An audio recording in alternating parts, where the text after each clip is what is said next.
Hello, everyone, and welcome to our fourth and final podcast of this series as we're thinking about spiritual resilience and sharing stories together. We've just heard before about our stories of loss, stories of hope, and stories of kindness.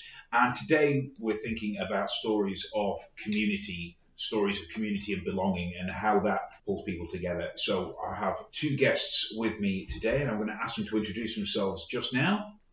Hi, my name's Lynne. I'm one of the volunteers for CVSI in Clyde. And I'm Willi Nesbitt, and I'm the minister at St John's Episcopal Church in Union Street here in Greenock. Excellent. Thank you both for coming. As I've said before, we're trying to keep a nice chilled atmosphere with as little of me blethering on as possible. So just to start off with, do either of you have a story of community, for want of a better word, however that might look? I think just from my side, just over the past year, I've seen obviously a big change from doing the volunteering, which I've absolutely enjoyed so much. Started off with the flu vaccination clinic towards the end of last year that then went on to the coronavirus vaccination, and just seeing everybody pulling together from that I think is so good. Also see the joy on people's faces when they come out after getting their vaccine. It's so nice. But everybody feels good about it, and I think that helps because then word gets round and people are hearing how well it's going, how well the programme's going. So that for me is definitely something that I've really enjoyed this year and picked up on. I think it's really good. Yeah. And that kind of seeing that response to your volunteering then being resulted in definitely people looking relieved and joyous and whatever else, or just rubbing their arms and hoping that's the last one. But I think I've spoken to a lot of people over the pandemic that have been doing volunteering in the community or through CVS or wherever, and actually that kind of discovery of what it's like to be able to serve people and be able to definitely, because I've got, be part of the community. When I'm not volunteering, I've got quite a busy, hectic job. My full-time job is an event manager, which has obviously been put to the side just now, and sort of taking a step back and doing something different, doing something that I hadn't done in the past is just something that's really fulfilling as well. I really enjoy it. It's really, really good. Yeah. Brilliant. Willi, have you got I've been thinking over the past year of even what community and belonging is, because for us as a church community, we might be focused on a Sunday morning, defining who we are, and all of a sudden at a stroke, that part of our community wasn't happening, so we had to find new ways of keeping in contact with the congregation, the people, especially the more isolated and vulnerable. Although a lot of folks I noticed, and again this is maybe a part of the sort of redefining what community really is, and it's actually a lot wider than we think it is, and that only becomes exposed when we realise how much we do need each other. It was when I started phoning around some of our older folk who would be isolated quite a lot anyway, and mentally they were quite resilient very often because they had years and years of health, if you like, not doing what it should, and an increasing dependency on others for help. And they were saying, yes, we're fed up, we're tired of this, but actually it's just more of the same of what we're used to. Whereas the folks who struggled were like my generation, I'm in my 50s, incidentally, who all of a sudden, without any warning, had that part of our community involvement, if you like, taken from us.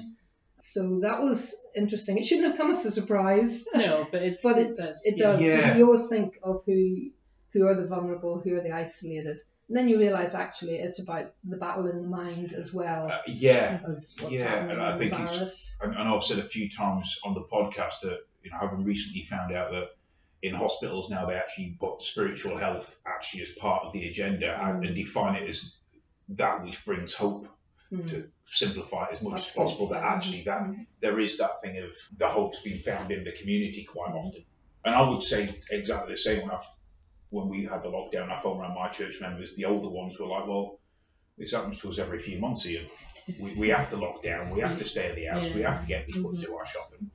We have to rely, do you want to we managed to get iPads through Belleville Community Garden for a few folk, and some folk happily took them and kind of absolutely love the fact that they can now see church at home and talk to relatives on FaceTime, whatever else.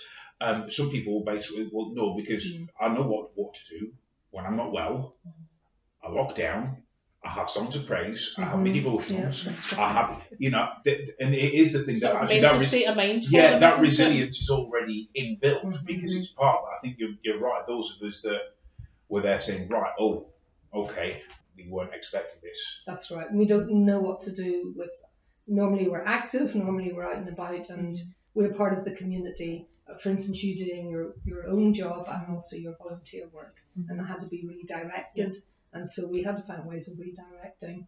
The other thing too that kind of struck me as well is that maybe for the first time, because it was such a pandemic thing that struck everybody, was that we had to redefine how we behaved ourselves in relation to everyone else. Like nobody wants really to wear the masks and to have to wash your hands constantly, but you think you're helping and protecting other people as well as yourself. And that for me redefined who community is. It's not just the people I like being with or I want to be with or that I would normally define myself as being in community with. It's everybody, because we all need each other to be safe. But then you can sort of expand it then, because you can then go to the sort of online community, because obviously everyone's having to do everything online now. And I'm sure you both are the same. You're having to do your services online. You're having to find ways of doing new things, and that's a big part of New Parish. What we've been doing everything online. We've got live services. We've got, thankfully we're back in church now, which is great. But there's a community that's built around that as well, because there's so many. It's going to like so many different parts of the world. We've had people from Canada, from Australia, everywhere looking at the services.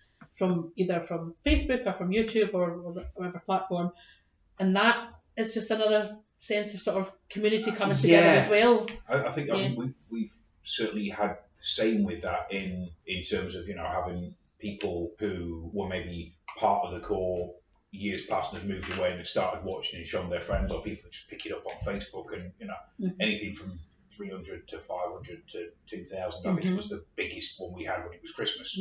But everyone loves a Sally Army Carol concert. But there is that thing that actually the digital way of how we show community is really built up. And then the challenge, I think I've said in the last podcast, actually the one before, is kind of how we balance that off is another thing entirely in terms of how you keep that community going and engage with that community rather than it just being almost plug and play. Oh, I can't bother going to church. I'll just put the Well, I was having that conversation with someone this morning at the volunteering hub. Some people, is it getting too easy just to press play on a Sunday morning and sit in your pyjamas and not do anything? And yes, it is.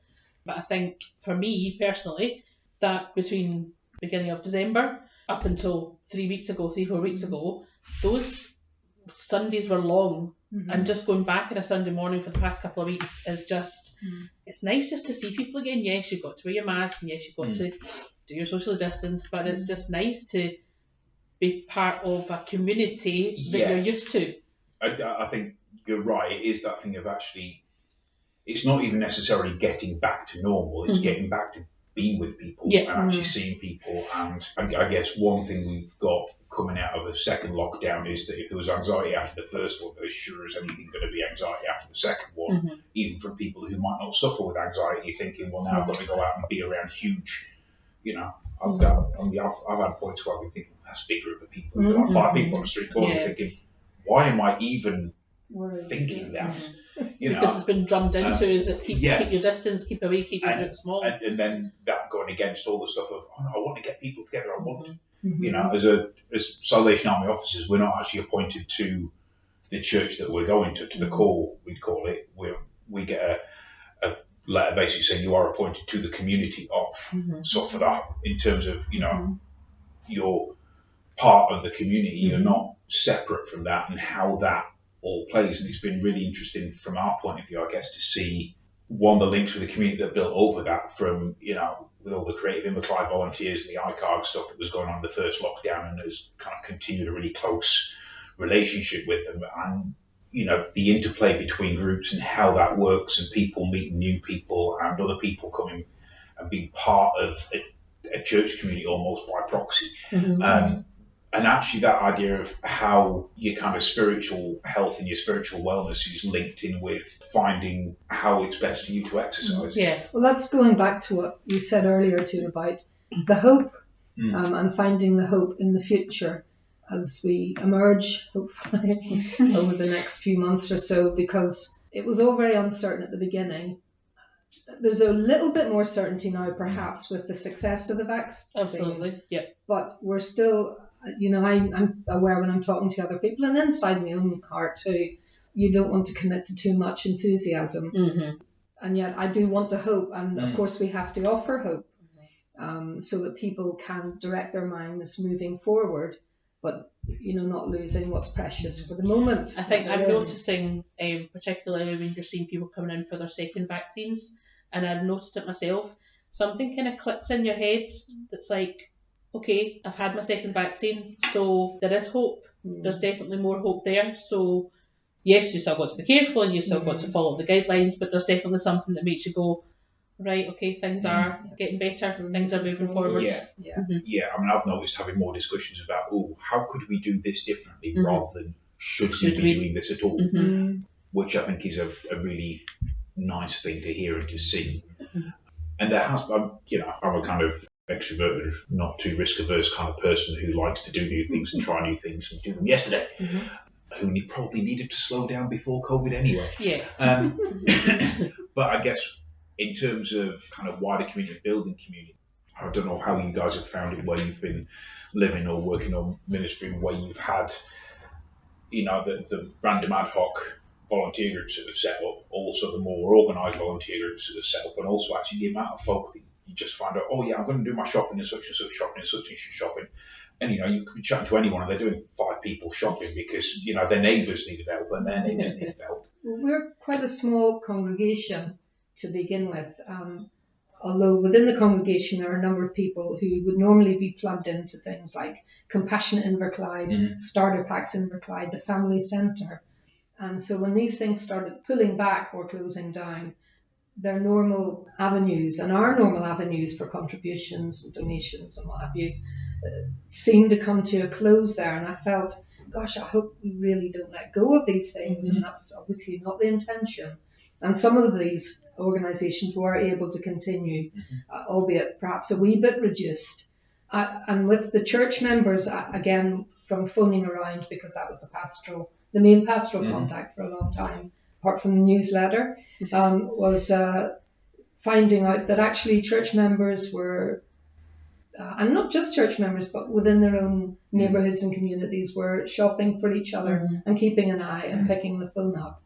And so I find myself, as we come back to worship together, also thinking there must be other ways that we can cement that feeling of caring. And also, how can we make that church community a real living significant presence for the whole wider community in our area, which is always a challenge for any church, but I thought we've really got to do it this time because, again, things like the pandemic highlight just how much we are together. The enterprise are trying to survive sometimes. Yeah, definitely. So I find a lot of this very challenging. I'm probably on the other side of the spectrum to you, in that I would be more cautious. I'd be keen to do things, but I would want to know what the problems were, and to work. I'm not saying you don't, by the way. Oh, no, I often don't. Anyone that knows me will be like... What I'm saying is that I probably would like to be more on that, edging more towards that. And perhaps I've been trying to learn something about, well, if we do want to make an impact for the spiritual life of the community, we do need to revise and look at new ways of doing that. I think a lot of people have, again, I know myself, your mindset's changed because you've had no choice but to slow down because everything was locked down. So we had to take a step back. So I know myself, my mindset's changed, and I want to try and keep it that way. But I know that when I go back to work, it's going to hopefully go back to work. It's going to start picking up pace again. But I need to try and find a balance of how to do that. That's really good. And it's how do I do that going forward? It's going to be something that I need to think about because it's a big thing. Does anyone else sort of get a bit worried by the phrase, and I never really know how to respond to it. I mean, I have some folks who, when I talk to them, again, usually on the phone at the moment, and they say, well, I won't be coming back until it's all back to normal. And I know what they mean, I really do, except I sort of don't. And I don't know what I think. What do I mean when I think what's the new normal? Is that good? Is that bad? What are we heading for? I think I find it really interesting to work out. I'm just from a human being out of when things are back to normal. Interesting point. I'm not sure it will be. Yes, ever. Yeah, and this phrase, I mean, there's so many phrases have been flung around over the past year, and obviously new normal's the big one, but is it time to just draw a line in the sand and start something different? Yeah, and in many ways it's a really exciting time. I mean, I know when we had a previous podcast about kindness, we have this idea of radical kindness and this kind of, what if this is the launch pad for the next thing and the next phase of this, such a kind place to be that everyone wants to come. Actually, it's that almost razor's edge, isn't it? It can be quite exciting because we don't know what's coming, and because we're kind of in uncharted territory. It can also be scary as anything because it's unsafe and it's unknown, and it's therefore untested, and there are huge risks either way. And it kind of, as a community, it's kind of how we, I guess, maintain that sense of belonging, that sense of being part of something greater. That you've both spoken about that. Having that kind of fulfillment of looking after each other, and still maintain, still keep hand to mouth in terms of, everyone that's been volunteering can volunteer indefinitely because everyone needs to pay the bills. But how that then seeps into our culture now, so that all the street bingos and the family Zoom quizzes for family that would never normally see. I mean, I had a family Zoom quiz a few months. I wouldn't have seen my family members from one year to the next sometimes, because if they live in London, which it's just a huge distance.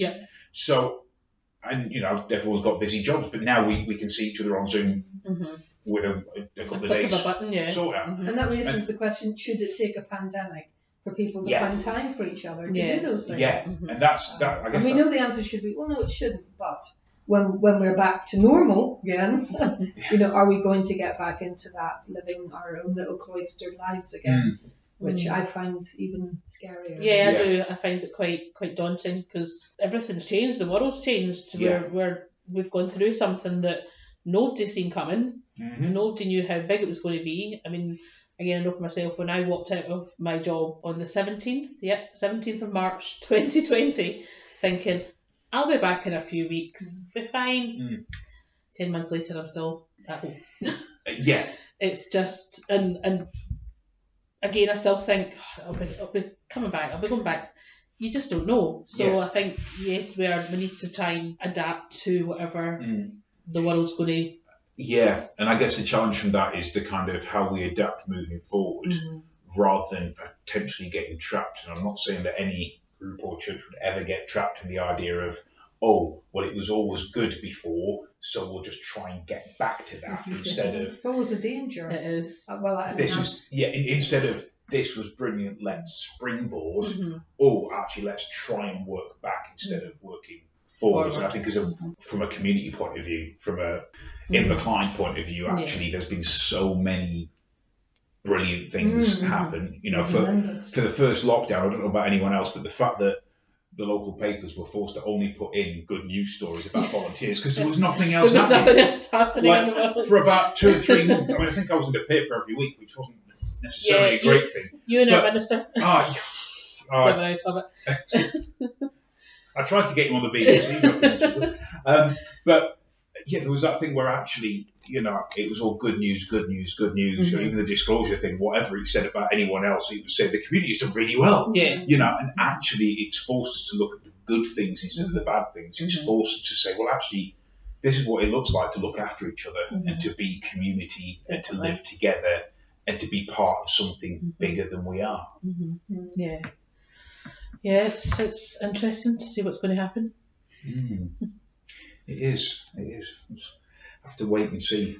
Yeah. I keep finding the new normal idea a little bit of an odd one because if I'm honest, it's and maybe it's the same thing anyway, but it always was what I said when people have been bereaved, that actually it's not going to get back to how it was. It's about finding a new normal. way. And I now That's not a bad way to describe it, actually. I now find myself kind of second guessing, should I still use that term in that instance, or but actually is I think it's very effective because when you're with someone who's bereaved, they're saying, oh, people tell me time will heal and all, but I know that's not true.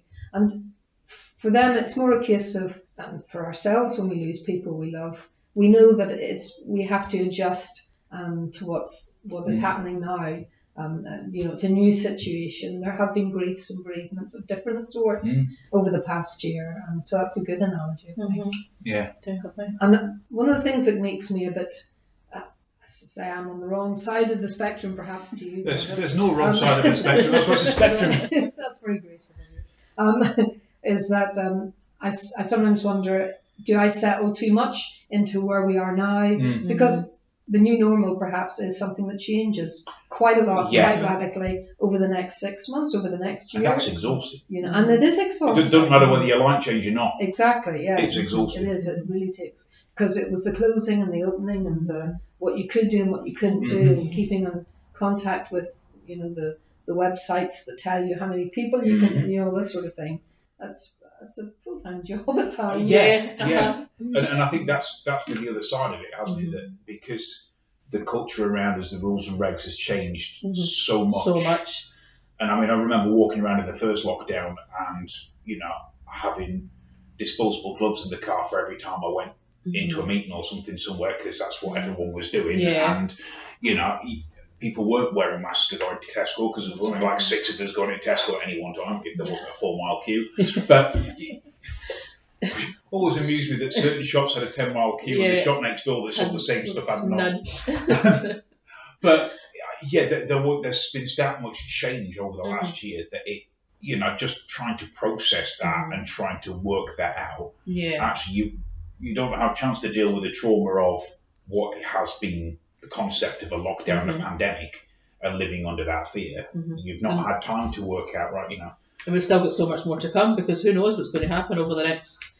We've got dates to reopen. We've got government standing up and telling us, yes, things are going to get better, and I don't believe they would say it if they didn't believe it was something. But they don't know. But they don't know themselves, yes. But so we've still got so much to come over the next 6 months, 12 months. Who knows how long it's going to take. It does have the capacity to be one of those lifetime events that redefines what we think about community and life, doesn't it? I've had conversations with my family recently, and I know myself, I've not had a cold or flu or any cold-like symptoms for over a year now. And I'm sure, yes, the masks are the big part of that, and obviously your hand washing, your hygiene, everything.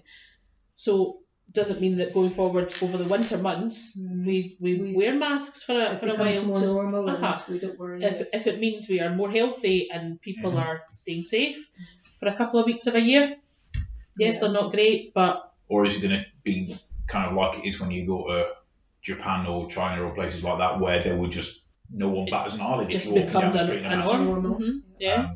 I always remember being at uni, and one of my mates had been to Japan over the summer and brought everyone a little bit of a present, and they gave me this bit of material with 2 straps, and I was like, what the heck is that? Oh, it's a face mask. Oh, it was for a child. But and now it's something it is that thing that actually that was just it's just ingrained in the culture so much. It's just kind of what you do. But it's quite scary how quickly we've adapted to it. It's like you leave your house, get your car keys, get your phone, get your purse, get your mask. And I'd just like to point out, I am sat here with my wife's mask because it was only one in the car. But I do have to keep my keys clipped to my belt so I don't lose them. So that's probably saying some more about me than culture.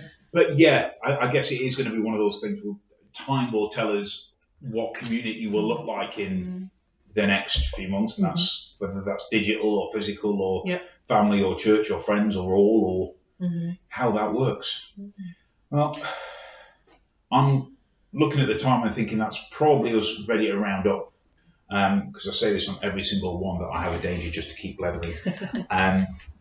Before we do round up, I'd just like to ask each one of you if you've got one thing to take away about community and belonging.